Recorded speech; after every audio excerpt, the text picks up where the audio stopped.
Des drones de fabrication turque Bayraktar TBD, c'est bien sûr le tarmac de la base aérienne descend de Sevari Mopti. Ils ont été présentés au ministre de la Défense et des anciens combattants, le colonel Sadio Kamara, lors d'une visite sur la base de l'armée de l'air. Ces appareils de nouvelle génération entrent déjà en service avec un vol de surveillance en présence du ministre. Pour le journaliste Massiré Diop, ces drones pourraient être d'une grande utilité pour le Mali. C'est un drone développé surtout par une société turque.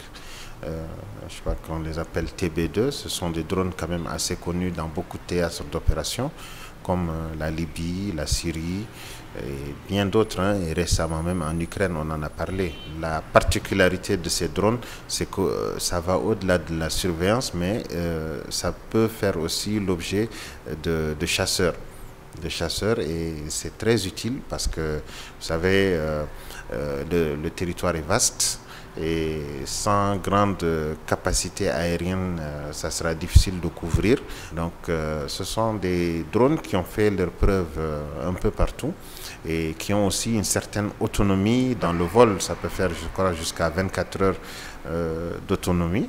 Il n'y a pas encore d'informations sur le nombre d'appareils acquis ni sur le coût. Même si sur Internet on parle d'un prix unitaire de 5 millions d'euros, les spécialistes pensent qu'il faut savoir garder raison. Je crois que ce sont des informations que l'on trouve sur l'Internet. Maintenant, comme les négociations, c'est autre chose. Parce que vous avez le prix réel, maintenant vous avez le prix également de la négociation. Souvent, il peut y avoir une différence.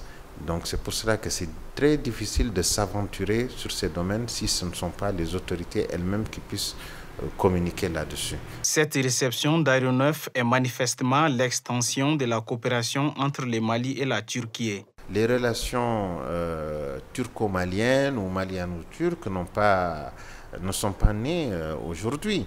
C'est quand même un partenaire historique, la Turquie.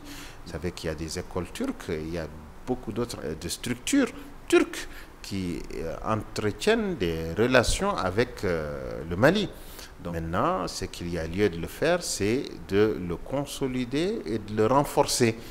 L'acquisition de ces appareils de dernière génération traduit la politique des autorités actuelles de poursuivre les groupes armés terroristes jusqu'à leur dernier retranchement.